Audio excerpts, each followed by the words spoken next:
Okay, ready? Yeah, I'm not sure for what, but...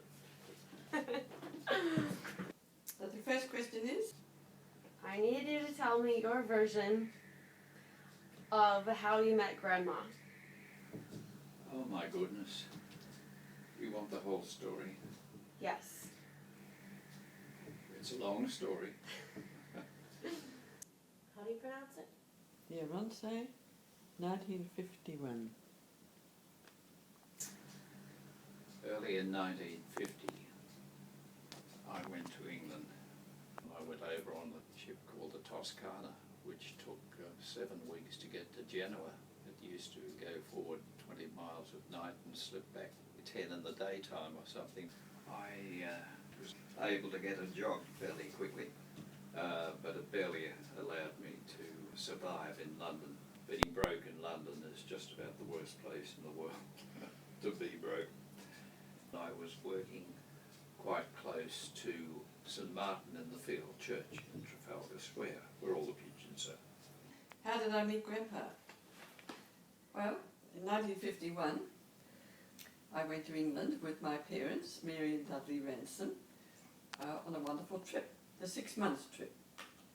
The boat I went over on, which was called the Multan, took 5 weeks.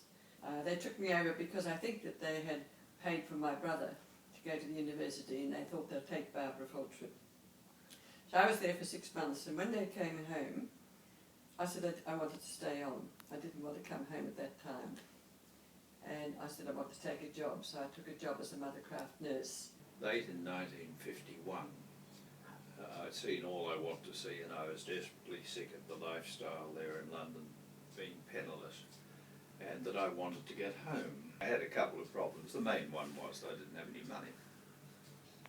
And I used to go into St Martin in the Field almost every lunch hour, and I used to say a little prayer that I might be able to get home for Christmas. I would then go and ring up the 2 shipping companies at the time. They would advise me that I was still number 384 on the waiting list for a berth, because this was pre-air travel.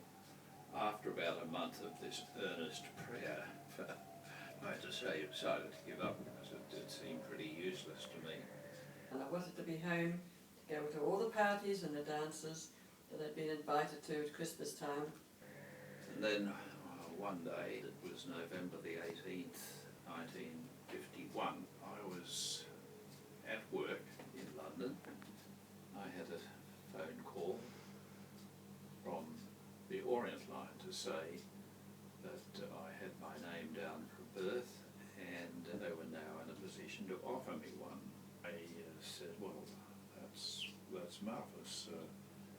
When is it? What is the date? And they said, you have to be on board the SS Ronsay by 7 o'clock tomorrow morning at Tilbury, and you have to be down in the City of London by 4 o'clock this afternoon, and this was at 2 o'clock. 4 o'clock this afternoon, and bought the ticket, otherwise we'll offer it to somebody else. You want to proceed? And I said, yes, I did. So I thought, well, the first thing I must do is rush in and give notice. And the manager of the company I was working for told me that he regretted my departure, and the normal procedure was to give a month's notice. And I said, oh no, you don't understand. I can't give a month's notice. I'm leaving now. And fortunately he made up the little money that I was owed, and which was only a pittance, and so I dashed out of the building, by which time it's 2:15, very conscious of the fact that A, I didn't have any money, and B, I had to be down in the City of London and paid for the ticket by 4 o'clock. So I thought, no, what am I going to do? And this thought flashed through my mind, banks, that's what banks are for providing money. So I took myself off to the Bank of New South Wales, now Westpac, stormed in, asked to see the manager, and fortunately, as it turned out, he did see me straight away, and I went in and I told him my little story that I needed £100 and I needed it straight away, and so as I could rush down to the city and buy this ticket. And he said, I see, Mr. Spooner. He said, what collateral do you have? I said, okay. He said, collateral? Oh, what's collateral? So I said, I don't have any collateral whatsoever. And he said, look, he sat me down and gave me a little chat, and he said, now look here, Mr. Spooner, he said, banks are not benevolent institutions. You just can't come in and expect me to lend you £100. You have no collateral, and you've got to have it instantly. He said, on your way. So he stood and opened the door for me, and he said, by the way, he said, Mr. Spooner, he said, you don't have any friends or know anybody in head office in Sydney by the name of Spooner, do you? And I said, oh yes, my father's in head office in Sydney. He said, who is your father, Mr. Spooner? He's not Arthur Spooner, is he? And I said, yes, Arthur Spooner. He said, Arthur Spooner's your dad? I said, yes.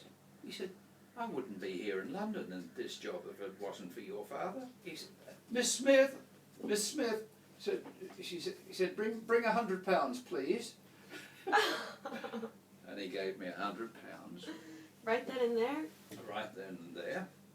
And off I went. Of course, the next thing I had to get myself down to the City of London and buy the ticket by 4 o'clock, which I just managed to do. I dashed home to my digs. And so I went and told my landlady, and she said, oh, I'm sorry to see you go. She said, do you know where Tilbury is? And I said, well, no, not really. And she said, well, it's about 30 miles down the Thames. She said, how do you plan to be there? It's by 7 o'clock tomorrow morning. And I said, oh, I hadn't really faced that one yet. I'm taking it one step at a time. Now, what landlady is going to say to you, go upstairs, pack your bag, have some tea, go to bed, I'll wake you at 3 o'clock, and I, the landlady, will drive you to Tilbury. And I said, well, okay, thank you. All of that happened. And the time came to come home in the 19th of December 1951. I got onto the ship at Tilbury, Villeroy, early in the morning. Didn't know anybody, put into my cabin with 2 elderly ladies and an elderly daughter, if I remember rightly. And then I met a girl that I had already met in Scotland, Margaret Wiseman. So I thought, good, I've got a friend. So we went around the ship together and we looked at the boys that were wandering around and the men and the sailors, and yes, they were very attractive, yes, very attractive. And then we went up on deck and we watched some boys playing ping pong. And I managed to climb up the gangway. It was about 5 to 7 as they were closing it behind me, breathing an enormous sigh of relief, and slumped down on a bench at the top of the gangway. And there, sitting next to me, was a very attractive young lady who said to me, hello there, my name's Barbara. She has a slightly different version. And all of a sudden, a man sat down, a young man. We saw him come out on the deck and he had his hands in his pockets like this. And we said, well, he looks quite nice, doesn't he? This same person came and sat beside me.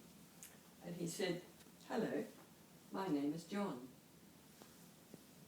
And I thought, cheek, the cheek of it. You know, so what? My name is John. He said, Barbara said, hello, my name is Barbara. And that wasn't true. I dispute that, but it was very clear in my mind that she was the one who approached me. If my friend Margaret were still alive, she would say, no, I remember it was John. He introduced himself to us. Very cheeky of somebody who hadn't been introduced to me to front up and say, my name is John. But I think people would do that these days, wouldn't they? They'd probably say, my name is John. Had this little contentious exchange as I flopped down on the bench. We eventually got to Melbourne, on to her home in Hobart, and I stayed on board until we got to Sydney. That trip took 4 weeks from England to Australia. And remembering that all that time that I had supposedly wasted in church, praying that I might be home by Christmas, we eventually got to Sydney and came through Sydney Heads on Christmas Eve.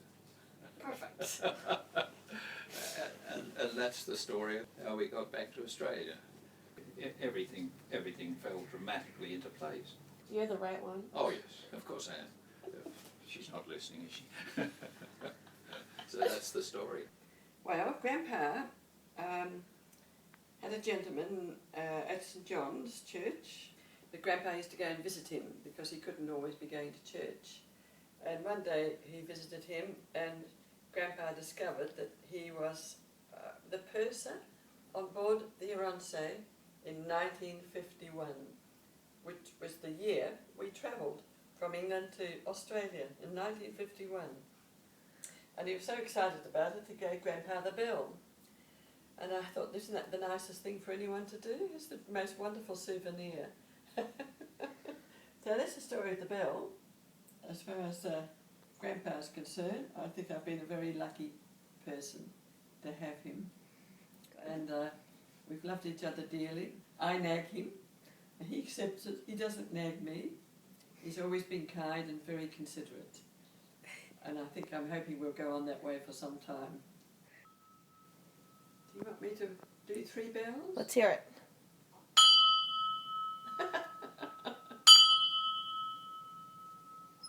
Dinner time.